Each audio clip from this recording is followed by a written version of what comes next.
स्वागत है आप सभी का हमारे YouTube channel goal to success में। फ्रेंड्स, अगर आप चैनल पर नए हैं तो चैनल को सब्सक्राइब कर लिए। चैनल का नाम है गोल टू सक्सेस। अगर आप नेट, JRF, PGT, GIC या फिर असिस्टेंट प्रोफेसर एग्ज़ाम की तैयारी कर रहे हैं सोशियोलॉजी से, तो इस चैनल के साथ जुड़कर आप यहां से अपनी स्टडी को कंप्लीट कर सकते हैं। प्लेलिस्ट में उन सभी वीडियोज़ के फोल्डर्स मिल जाएंगे, आप वहाँ से उन वीडियोज़ को देख सकते हैं। तो चलिए स्टार्ट करते हैं। फर्स्ट क्वेश्चन है, वर्तमान औपचारिक शिक्षा पद्धति अव्यावहारिक व अनुपयोगी है, यह किसका तर्क है? ऑप्शंस में है Parsons, Ivan Illich, Johnson, E.T. Hiller. तो वर्तमान औपचारिक जो शिक्षा की पद्धति है उसको अव्यावहारिक और अनुपयोगी बताया है इवान इलिच ने। यहाँ पर फर्स्ट क्वेश्चन का राइट आंसर ऑप्शन बी हो जाएगा। इनकी जो बुक है जो कि एग्ज़ाम में पूछी जाती है, डी स्कूलिंग सोसाइटी है। ठीक है, डी स्कूलिंग सोसाइटी है। और इनका कहना था कि ऐसी शिक्षा जो कि औपचारिक है और आत्मनिर्देशित हो। ठीक है, ऐसी शिक्षा जो कि औपचारिक और साथ में ही आत्मनिर्देशित हो और लोगों को वर्तमान में जो संस्था के अधीन स्कूली शिक्षा पद्धति है उससे बाहर निकल करके शिक्षित करने की ज़रूरत है लोगों को। ठीक है, तो यहाँ पर जो औपचारिक शिक्षा है पद्धति है उसको अव्यावहारिक और अनुपयोगी बताने वाले कौन है? इवान इलिच है। यहाँ पर फर्स्ट क्वेश्चन का राइट आंसर ऑप्शन बी है। नेक्स्ट है, किसके अनुसार शिक्षा का प्रमुख कार्य समाज के मानक व मूल्यों का संप्रेषण करना है? शिक्षा का जो कार्य है वो कार्य क्या है? समाज के जो मानक हैं, मूल्य हैं, उनका संप्रेषण करना है। ऑप्शंस में है Michael young, Johnson, Linton, Durkheim. तो यहाँ पर सेकंड क्वेश्चन का राइट आंसर क्या हो जाएगा? दुर्खीम हो जाएगा, इमाइल दुर्खीम हो जाएगा। ऑप्शन डी यहाँ पर राइट आंसर हो जाएगा। एजुकेशन यानी कि जो शिक्षा है ये शिक्षा क्या करती है? जो समाज की आवश्यकताएं होती हैं उनको ये पूरा करती है और ये शिक्षा व्यवस्था ही है जो कि समाज में एकता, सुदृढ़ता और स्थिरता को उत्पन्न करती है, बनाए रखती है। साथ ये कहना किसका है? दुर्खीम का है। ठीक है, समाज की आवश्यकताओं को पूरा करती है शिक्षा और जो शिक्षा व्यवस्था है वो समाज में एकता, सुदृढ़ता और जो स्थिरता है उसको बनाए रखती है। और साथ ही दुर्खीम ये भी कहते हैं, उस शिक्षा व्यवस्था की आलोचना करते हैं जो केवल व्यक्तिगत कुशलता प्लस प्रतियोगिता को बढ़ावा देती है। व्यक्तिगत कुशलता व प्रतियोगिता जो है उसको केवल बढ़ावा दे, ऐसी शिक्षा व्यवस्था की दुर्खीम आलोचना भी करते हैं। तो ये बातें आपको ध्यान रखनी है। ठीक है, तो यहाँ पर ऑप्शन डी राइट है। नेक्स्ट है, संरचनात्मक प्रकार्यात्मक दृष्टिकोण से विचलन का अध्ययन किसने किया है? ठीक, ऑप्शंस में है Kingsley Davis, E.H. Sutherland, R.K. Merton, W.E. मुरे। तो यहाँ पर थर्ड क्वेश्चन का राइट आंसर क्या होगा? संरचनात्मक प्रकार्यात्मक दृष्टिकोण से विचलन का अध्ययन R.K. मर्टन ने किया है। यहाँ पर राइट आंसर ऑप्शन सी है। मर्टन क्या कहते हैं कि समाज की जो संरचना है उसमें ही विचलन के गुण छिपे हुए होते हैं। ठीक है, जब व्यक्ति समाज द्वारा जो निर्धारित सांस्कृतिक लक्ष्य होते हैं और समाज के द्वारा ही जो सांस्कृतिक साधन प्रदान किए गए होते हैं, उन साधनों के माध्यम से ही व्यक्ति अपने लक्ष्यों को, जो सांस्कृतिक लक्ष्य है उनको प्राप्त करने का प्रयास करता है। ठीक है, और जब वो सफल नहीं हो पाता है तो उससे किसी तरीके से समायोजन करने का प्रयास करता है और जब वो उसमें असफल हो जाता है तो वो क्या कहलाता है? विचलनकारी समायोजन कहलाता है। ठीक है, जब व्यक्ति समाज के द्वारा ही निर्धारित लक्ष्य होते हैं और उन लक्ष्यों को पूरा करने के लिए समाज के द्वारा ही सांस्कृतिक साधनों को भी प्रदान किया जाता है व्यक्ति को, और जब उसके उन साधनों के द्वारा ही व्यक्ति उन लक्ष्यों को प्राप्त करने का प्रयास करता है, जब वो पूरा नहीं कर पाता है उन लक्ष्यों को तो उससे समायोजन करने का क्या करता है? कोशिश करता है। और यह जो समायोजन करता है वो ही क्या कहलाता है? विचलनकारी समायोजन कहलाता है। ठीक है, इनकी कुछ इंपॉर्टेंट बुक्स हैं जैसे कि social theory and social structure. ठीक है, social theory and social structure. Second है सोशल स्ट्रक्चर एंड एनोमी, ठीक है। और इनके जो कॉन्सेप्ट से एक मिडिल रेंज की थ्योरी भी है जो कि आपके एग्जाम में पूछी जाती है। तो यहाँ पर राइट आंसर ऑप्शन सी हो जाएगा। नेक्स्ट है, गतिशीलता आत्मीयता को कम कर देती है तथा व्यक्तियों के मनोसामाजिक अलगाव एवं अकेलेपन को बढ़ा देती है। यह कथन किसका है? ऑप्शंस देख लेते हैं। सोरोकिन है, मार्क्स है, दुर्खीम है, मैनहीम है। यहाँ पर फोर्थ क्वेश्चन का राइट आंसर क्या हो जाएगा? सोरोकिन हो जाएगा। ऑप्शन ए यहाँ पर राइट आंसर हो जाएगा, ठीक है। ऑप्शन ए सोरोकिन यहाँ पर राइट आंसर हो जाएगा। सोरोकिन ने ही सबसे पहले सामाजिक गतिशीलता का 1927 में क्या किया था? व्यवस्थित तरीके से बात की थी, वर्णन किया था सामाजिक गतिशीलता का। कौन सी बुक में? यही बुक है, सोशल मोबिलिटी में किया था। और क्या कहा था कि ऐसी वस्तुएं जिनका निर्माण व्यक्ति के द्वारा हुआ है या मानव निर्मित वस्तुएं या मूल्य कुछ भी ले लीजिए, और व्यक्ति के द्वारा ही उनमें परिवर्तन किया जाता हो, तो उनमें जिससे एक सामाजिक स्थिति से दूसरी सामाजिक स्थिति में जो भी परिवर्तन देखने को मिलता है उसको वे सामाजिक गतिशीलता कहते हैं। और सामाजिक गतिशीलता के ये दो तरह के प्रकार बताते हैं। पहला है क्षैतिज या समस्तरीय गतिशीलता। क्षैतिज या समस्तरीय गतिशीलता क्या होती है कि कोई व्यक्ति है या समूह है, उसी पद पर रहकर उसी पद पर रहता है, ठीक है, और एक स्थान से दूसरे स्थान पर गमन करता जाता है। यानी कि मान लो एग्जाम्पल के तौर पर कि एक श्रमिक है, ठीक है, एक कारखाने पे काम कर रहा है और एक कारखाने से दूसरे कारखाने पर वो वही काम कर रहा है। तो परिवर्तन यहाँ पर केवल स्थान का होता है, पद का नहीं होता है इसमें, ठीक है। तो वो हो गया। दूसरा क्या बताते हैं गतिशीलता के, सामाजिक गतिशीलता का? दूसरा है उद्रक या रैखिक गतिशीलता, ठीक है। इसमें व्यक्ति या समूह के पद में जो परिवर्तन होता है वो देखने को मिलता है, पद में, पोजीशन में, ठीक है।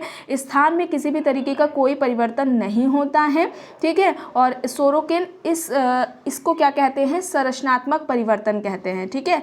संरचनात्मक परिवर्तन इसे कहते हैं क्योंकि इस तरह की जो गतिशीलता है उससे सोरोकिन कहते हैं कि सामाजिक संरचना प्रभावित होती है, जिससे कि संरचनात्मक परिवर्तन होता है, ठीक है। एक बार से फिर से देख लीजिए। उद्रक या रैखिक जो गतिशीलता है इसमें व्यक्ति और समूह के पद में परिवर्तन होता है, स्थान में किसी भी तरीके का कोई परिवर्तन नहीं होता है।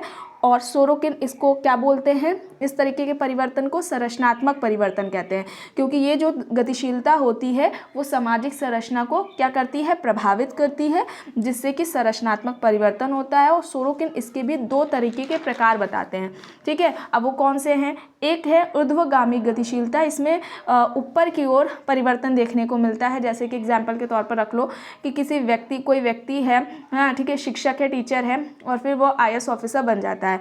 दूसरा है अधोगामी गतिशीलता। इसमें परिवर्तन नीचे की ओर होता है, किसी व्यक्ति का नौकरी से जो है उसको निकाल देना, ठीक है।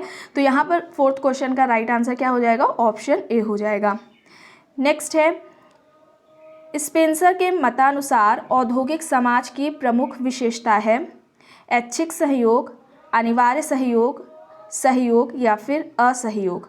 तो यहाँ पर फिफ्थ क्वेश्चन का जो राइट आंसर है, औद्योगिक समाज की विशेषता पूछा गया है, ऐच्छिक सहयोग होगा। ऑप्शन ए यहाँ पर राइट आंसर हो जाएगा। इन्होंने सामाजिक उद्विकास की बात की है स्पेंसर ने, और सबसे पहले फर्स्ट प्रिंसिपल जो इनकी बुक है उसमें की थी, ठीक है। सामाजिक उद्विकास की बात स्पेंसर ने सबसे पहले की थी, अपनी बुक फर्स्ट प्रिंसिपल में की थी। और ये कहते हैं कि जिस तरीके से जीव का उद्विकास होता है, ठीक उसी तरीके से ही समाज का भी उद्विकास होता है। और समाज के दो उद्विकासीय अवस्थाओं की ये बात करते हैं। पहला क्या बताते हैं? शिकारी या सैनिक समाज। आपके एग्जाम में पूछा जाता है कि ये समाज के प्रकार किसने बात की है, ठीक है। तो जो शिकारी और सैनिक समाज है उसमें ये समाज की प्रारंभिक अवस्था थी, ठीक है। और इसमें आक्रामक और सुरक्षात्मक फौजी कार्रवाई के लिए इस समाज को संगठित किया जाता था। इसके लक्षणों की बात करें तो अनिवार्य सहयोग होता था, परंपराओं का महत्व इसमें देखने को मिलता था।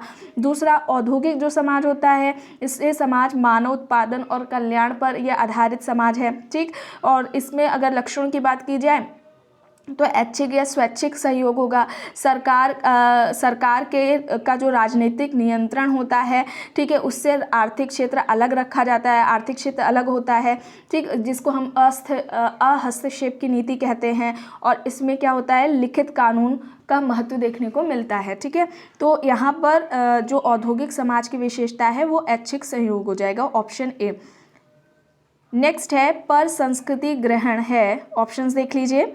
सांस्कृतिक समानता, सांस्कृतिक तुलना, सांस्कृतिक अभिग्रहण या फिर सांस्कृतिक प्रभुत्व। तो जो पर संस्कृति ग्रहण है वो क्या है, वो क्या कहलाएगी, सांस्कृतिक अभिग्रहण। ऑप्शन सी यहाँ पर राइट आंसर हो जाएगा। जो पर संस्कृति ग्रहण का कॉन्सेप्ट है वो हर्शकोविट्ज़ का कॉन्सेप्ट है, ठीक है। ये होता क्या है, इसमें एक सामाजिक व सांस्कृतिक प्रक्रिया है ये, जिसमें दो संस्कृतियाँ संपर्क में आती हैं और सांस्कृतिक तत्वों का क्या करती हैं, वे आदान प्रदान करती हैं और अपने वे अस्तित्व को नहीं खोती हैं, अपने अस्तित्व को वे बनाए रखती हैं, ठीक है। और जो हर्शकोविट्ज़ हैं वे जो पर संस्कृति ग्रहण है इसके 6 स्वरूपों की बात करते हैं, ठीक है। 6 स्वरूपों की बात करते हैं, वो क्या है वो भी देख लीजिए। विरोधात्मक पर संस्कृति ग्रहण, एग्जाम में आपके पूछा जा सकता है कि पर संस्कृति ग्रहण के ऑप्शंस दे देंगे कि कौन से स्वरूप की बात हर्शकोविट्ज़ ने की है या फिर कौन से स्वरूप की बात नहीं की है, ठीक है। तो पहला है विरोधात्मक पर संस्कृति ग्रहण, दूसरा है प्रति पर संस्कृति ग्रहण, ठीक है, प्रति पर संस्कृति ग्रहण, तीसरा है परा पर संस्कृति ग्रहण, परा पर संस्कृति ग्रहण, चौथा है ऐच्छिक पर संस्कृति ग्रहण, ठीक है, चौथा क्या है, ऐच्छिक पर संस्कृति ग्रहण, पांचवा है सीमांत पर संस्कृति ग्रहण, छठा है सुदूरवर्ती पर संस्कृति ग्रहण, ठीक है, सुदूरवर्तीय पर संस्कृति ग्रहण। तो इन ये जो स्वरूप है पर संस्कृति ग्रहण के ये 6 हैं और हर्शकोविट्ज़ ने बताए हैं। यहाँ पर राइट आंसर ऑप्शन सी हो जाएगा।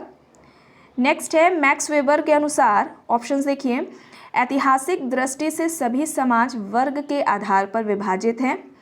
ऑप्शन बी कह रहा है कि ऐतिहासिक दृष्टि से मात्र पश्चिमी समाज वर्ग के आधार पर विभाजित है। ऑप्शन सी ऐतिहासिक दृष्टि से मात्र सामंती समाज वर्ग के आधार पर विभाजित है, या फिर ऑप्शन डी ऐतिहासिक दृष्टि से मात्र कृषक समाज वर्ग के आधार पर विभाजित है। तो यहाँ पर क्या सही होगा, ऐतिहासिक दृष्टि से सभी समाज वर्ग के आधार पर विभाजित है, ऑप्शन ए यहाँ पर राइट आंसर हो जाएगा, ठीक है। वेबर ने सोशल स्ट्रैटिफिकेशन, सामाजिक स्थिरीकरण का त्रिआयामी मॉडल दिया था, त्रिआयामी सिद्धांत दिया था। आपके एग्जाम में काफ़ी बार पूछा जा चुका है कि सामाजिक स्थिरीकरण का जो त्रिआयामी सिद्धांत है वो किसने दिया है, तो मैक्स वेबर है। अब त्रिआयामी कौन कौन से हैं, ठीक है, क्या उसमें 3 कौन कौन सी बात की है। पहला है क्लास, ठीक है, स्टेटस एंड अ पार्टी, वर्ग, परिस्थिति और दल की बात की है। और वेबर क्या कहते हैं, मार्क्स के विपरीत बात कहते हैं कि ये जो तीनों हैं, यानी कि जो वर्ग है प्लस परिस्थिति है और जो दल है, पार्टी है, ये तीनों अलग अलग हैं, ठीक है। मार्क्स क्या कहते हैं कि जो है वर्ग से प्रतिष्ठा और जो शक्ति है वो प्राप्त होती है। ऐसा कहना किसका है, कार्ल मार्क्स का है कि वर्ग से ही प्रतिष्ठा और शक्ति प्राप्त होती है। और जो वेबर हैं वो क्या कहते हैं कि ये तीनों अलग अलग हैं, वर्ग प्रतिष्ठा तथा शक्ति को निर्धारित नहीं करता है बल्कि क्या कर सकता है, प्रभावित कर सकता है, ठीक है। तो मार्क्स का कहना है कि वर्ग से ही प्रतिष्ठा और शक्ति प्राप्त होती है। वेबर इनके विपरीत कहते हैं कि वर्ग प्रतिष्ठा तथा शक्ति, जो वर्ग है वो प्रतिष्ठा तथा शक्ति को क्या करता है, निर्धारित नहीं करता है लेकिन प्रभावित ज़रूर कर सकता है, ठीक है। और जो वर्ग, परिस्थिति और दल है ये तीनों अलग अलग हैं, ठीक है। वेबर के लिए भी जो वर्ग की अवधारणा है वो आर्थिक अवधारणा है, ठीक है। मार्क्स भी मानते हैं ना वर्ग को आर्थिक अवधारणा, वैसे ही वेबर भी वर्ग को एक आर्थिक अवधारणा बताते हैं। और वेबर क्या कहते हैं कि जो व्यक्ति की वर्ग की स्थिति है वो उसकी बाजार की स्थिति है, ठीक है, बाजार की स्थिति है। व्यक्ति की जो वर्ग की स्थिति है वो उसकी बाजार की स्थिति है। और ऐसे व्यक्ति जिनकी वर्ग की स्थिति समान होती है उनको जीवन के अवसर भी समान मिलते हैं। और साथ ही वेबर ये भी कहते हैं कि ये जो समाज है इसमें वर्ग की स्थिति सभी की एक जैसी नहीं होती है। चूँकि जो वर्ग की स्थिति है सबकी समान नहीं है, इसलिए उनके जीवन अवसर भी एक जैसे नहीं होते हैं, अलग अलग होते हैं, ठीक है। है। तो यहाँ पर ऐतिहासिक दृष्टि से जो सभी समाज है वो वर्ग के आधार पर विभाजित है, कहना मैक्स वेबर का है। ऑप्शन ए यहाँ पर राइट आंसर हो जाएगा। नेक्स्ट है, मैकिम मैरियट ने अपनी पुस्तक विलेज इंडिया में सामाजिक परिवर्तन की व्याख्या करने के लिए दो अवधारणाओं का प्रयोग किया था। एक है सार्वभौमिकरण और दूसरी कौन सी है ये बताना है। ऑप्शंस में है पारंपरिकरण, स्थानीयकरण, क्षेत्रीयकरण या फिर सीमांतीयकरण। तो यहाँ पर 8th क्वेश्चन का राइट आंसर क्या होगा, स्थानीयकरण। ऑप्शन बी यहाँ पर राइट आंसर हो जाएगा। मैकिम मैरियट रॉबर्ट रेडफील्ड का जो लिटिल एंड ग्रेट ट्रेडिशन वाला कॉन्सेप्ट था, इससे प्रभावित होकर के इन्होंने ये जो कॉन्सेप्ट है वो दिए हुए थे। सार्वभौमिकरण को वे महान परंपरा या दीर्घ परंपरा कहते हैं, और जो स्थानीयकरण है उसको वे क्या बताते हैं, लघु परंपरा की बात करते हैं। ठीक है, ये लघु परंपरा है। तो यहाँ पर ऑप्शन बी राइट आंसर हो जाएगा। नेक्स्ट है, वेबर ने प्रतियोगिता को किस रूप में परिभाषित किया है। ऑप्शंस देख लीजिए, सहयोगात्मक संघर्ष है, शांतिपूर्ण संघर्ष है, संघर्षरत संयोग है या फिर तर्कपूर्ण संघर्ष है। तो वेबर के लिए प्रतियोगिता क्या है, शांतिपूर्ण संघर्ष है। ऑप्शन बी यहाँ पर राइट आंसर है। ठीक है, और जो प्रतियोगिता है ये किस तरह की सामाजिक प्रक्रिया है, आप लोगों को बताया जा चुका है पहले, असहयोगी सामाजिक प्रक्रिया है। ठीक है, और वेबर जो प्रतिस्पर्धा है या प्रतियोगिता है इसके दो प्रकार बताते हैं। एक बताते हैं नियंत्रित प्रतियोगिता और दूसरा बताते हैं वे अनियंत्रित प्रतियोगिता। ठीक है, और गिलिन एंड गिलिन ने क्या बताए थे प्रतियोगिता के, वे भी दो प्रकार बताते हैं। वे बताते हैं वैयक्तिक प्रतियोगिता और दूसरा अवैयक्तिक प्रतियोगिता। ठीक है, तो ये गिलिन एंड गिलिन का हो गया। प्रतिस्पर्धा की बात की जाए तो दो तरह के वेबर ने बताए, नियंत्रित प्रतियोगिता और अनियंत्रित प्रतियोगिता। ठीक है, तो ये याद रखिएगा। ऑप्शन बी यहाँ पर राइट है। नेक्स्ट है, विकसित एवं विकासशील समाजों में अंतर स्थापित करने के लिए प्रतिमान चरों का प्रयोग किसने किया है। ऑप्शंस देखिए, किंग्सले डेविस है, बी होजलेट्स हैं, W.E. मूर हैं, T. पार्सन्स हैं। तो यहाँ पर विकसित और विकासशील समाजों में अंतर स्थापित करने के लिए प्रतिमान चरों का प्रयोग किया है टॉलकट पार्सन्स ने। ऑप्शन डी यहाँ पर राइट आंसर हो जाएगा। इनकी थ्योरीज की बात की जाए जो कि इंपॉर्टेंट है, आपके एग्जाम में भी पूछी जाती है, जैसे कि सोशल एक्शन का कॉन्सेप्ट था इनका। ठीक है, सोशल सिस्टम का था, सामाजिक व्यवस्था, फंक्शनल थ्योरी थी इनकी कुछ इंपॉर्टेंट्स बुक्स हैं जिसमें कि the structure of social action. ठीक है, the structure of social action. Next है द सोशल सिस्टम। ठीक है, द सोशल सिस्टम। नेक्स्ट है इकोनॉमी एंड सोसाइटी। नेक्स्ट है the system of modern societies, the system of modern societies. तो ये books किसकी हैं, टॉलकट पार्सन्स की हैं। ऑप्शन डी यहाँ पर राइट है। नेक्स्ट है सापिर वोर्फ जो प्राकल्पना है उसका सुझाव है। ऑप्शन देखिए, ऑप्शन ए कह रहा है भाषा संस्कृति और विचारों को प्रभावित करती है। ऑप्शन बी संस्कृति भाषा को प्रभावित करती है। ऑप्शन सी भाषा का संस्कृति के ऊपर कोई प्रभाव नहीं होता।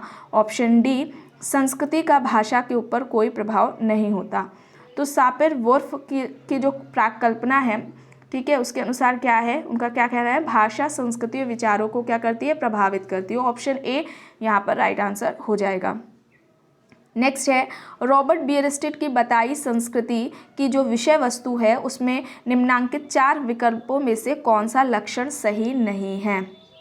ऑप्शंस में है विचार, आर्थिक संपर्क, आदर्श नियम, भौतिक तत्व। तो यहाँ पर भौतिक तत्व ऑप्शन डी राइट आंसर हो जाएगा।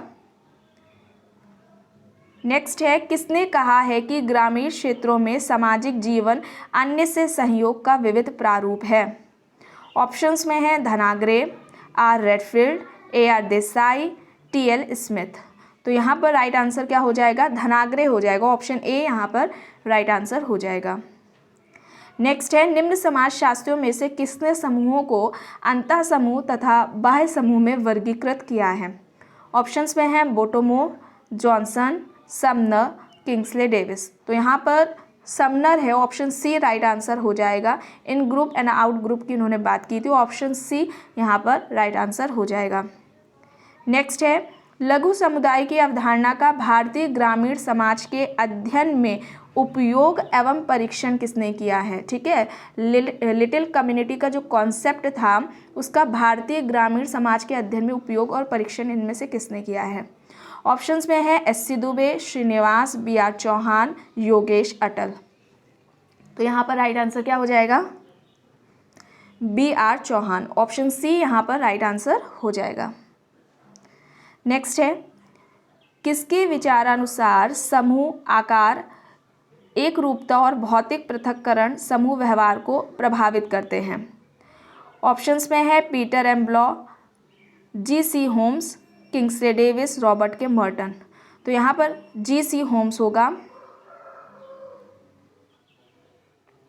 नेक्स्ट है, निम्न में से किस एक समूह से हम मान्यता, स्वामी भक्ति एवं सहायता करने की प्रवृत्ति की अपेक्षा करते हैं? ऑप्शंस में है प्रकार्यात्मक समूह, प्रकल्प समूह, अंतः समूह या फिर जेशल सॉफ्ट। तो यहाँ पर कौन सा ग्रुप होगा? अंतः समूह होगा। ऑप्शन सी यहाँ पर राइट आंसर है।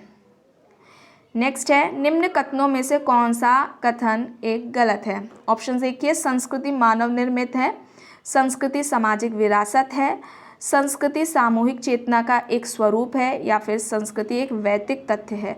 तो गलत बताना है तो संस्कृति एक वैयक्तिक तथ्य है, ये ऑप्शन डी यहाँ पर राइट आंसर हो जाएगा। ठीक है, और यहाँ पर कुछ फैक्ट्स देख लीजिए कल्चर से रिलेटेड स्टेटमेंट्स, जैसे कि संस्कृति को पर्यावरण का मानव निर्मित भाग कहने वाले कौन हैं? हर्शकोविट्स हैं। आपके एग्जाम में पूछा जाता है कि संस्कृति पर्यावरण का मानव निर्मित भाग है, किसने कहा है? हर्शकोविट्स ने। नेक्स्ट है रॉबर्ट रेडफील्ड का कि संस्कृति समाज के सदस्यों की जीवन शैली है। जो कल्चर है वो समाज के सदस्यों की क्या है? लाइफ स्टाइल है, जीवन शैली है। किसने कहा है? रॉबर्ट रेडफील्ड ने।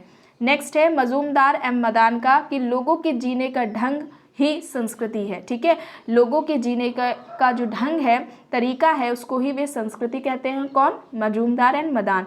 नेक्स्ट है लिंटन का समाज के सदस्यों की जीवन विधि बताते हैं कल्चर को। संस्कृति समाज के जो सदस्य हैं उनकी क्या है? जीवन विधि है।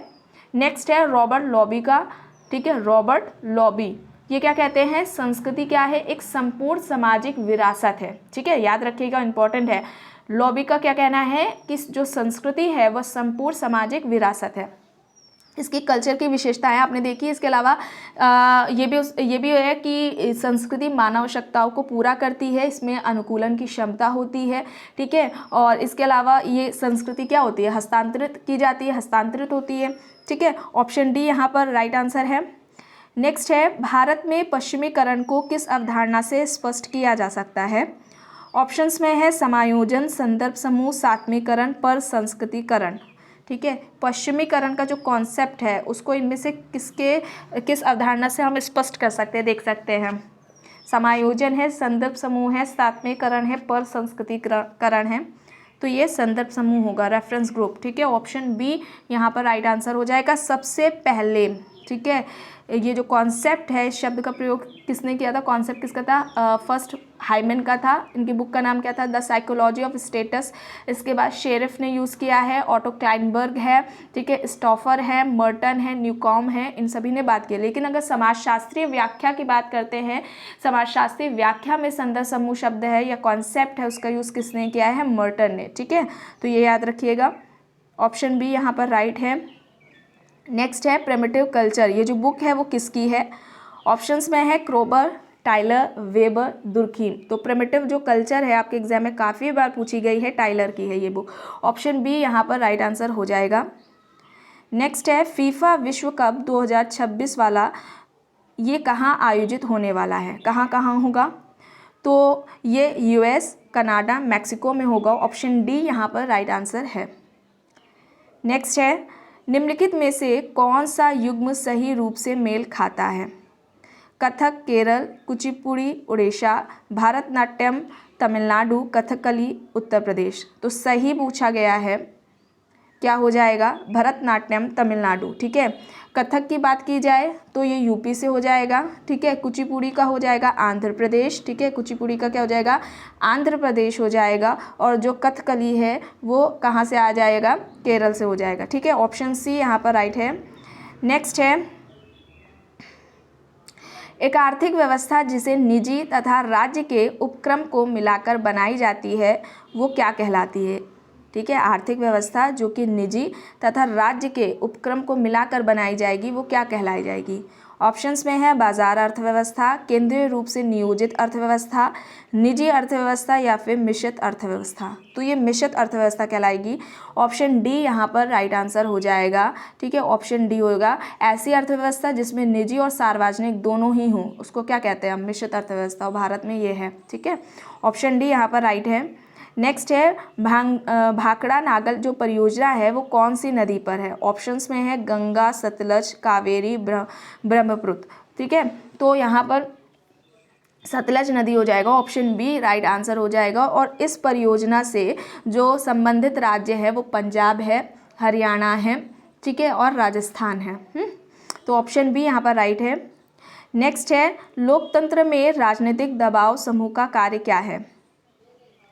Pressure group. ठीक है, इसका काम क्या है? ऑप्शन देखिए, सरकार बनाना, अपनी हित पूर्ति के लिए सरकार पर दबाव डालना, जनहितार्थ सरकार पर दबाव डालना, या फिर मध्यावधि का चुनाव करवाना। ठीक है, ऑप्शंस यहाँ पर देख लीजिए। ठीक है, क्या हो जाएगा राइट आंसर? जनहितार्थ सरकार पर दबाव डालना। ऑप्शन सी यहाँ पर राइट आंसर है। ठीक है, तो दबाव समूह ऐसा हित समूह होता है जो सार्वजनिक नीतियां होती हैं उनको प्रभावित करके जनहितों को सुरक्षित करने के लिए सरकार पर प्रेशर डालने का काम करते हैं। ठीक, ऑप्शन सी यहाँ पर राइट है। नेक्स्ट है इन देशों में से किसे यूनाइटेड किंगडम से आज़ादी मिली है? तो किसे मिली है?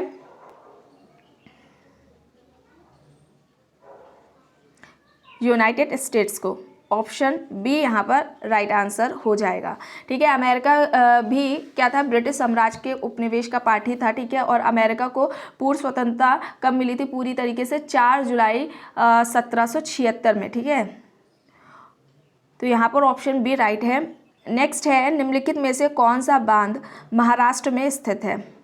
महाराष्ट्र में कौन सा डैम है? ठीक है, तो यहाँ पर कोयना बांध हो जाएगा। ऑप्शन ए राइट आंसर हो जाएगा और ये कोयना नदी पर ही है। ठीक, ऑप्शन ए राइट है। नेक्स्ट है निम्नलिखित में से कौन सा बांध 2 बार हो गया। ठीक है, नेक्स्ट है चांदीपुर समुद्र तट निम्नलिखित में से किस राज्य में स्थित है?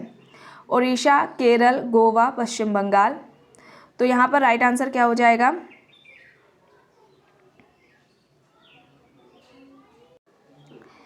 तो यहाँ पर राइट आंसर क्या हो जाएगा? ऑप्शन ए हो जाएगा, उड़ीसा हो जाएगा। नेक्स्ट है कौन सी पर्वत श्रेणी दुनिया में दूसरी सबसे ऊंची चोटी स्थित है? ठीक है, कौन सी पर्वत श्रेणी में दुनिया की दूसरी सबसे ऊंची चोटी K2 स्थित है? तो ये यहाँ पर राइट आंसर क्या हो जाएगा? ईस्ट काराकोरम पर्वतमाला। ऑप्शन बी यहाँ पर राइट आंसर हो जाएगा। K2 को गॉडविन ऑस्टिन भी कहा जाता है, आपको पता होगा। तो फ्रेंड्स आज की वीडियो में बस इतना ही। आई होप ये आपको वीडियो पसंद आई होगी। अगर पसंद आई है तो प्लीज़ लाइक करिएगा, कमेंट करके ज़रूर बताइएगा। चैनल पर अगर आप नए हैं तो प्लीज़ चैनल को भी ज़रूर सब्सक्राइब कर लीजिएगा एंड इस वीडियो को जितना हो सके ज़्यादा से ज़्यादा लोगों के साथ शेयर भी ज़रूर करिएगा। Thank you.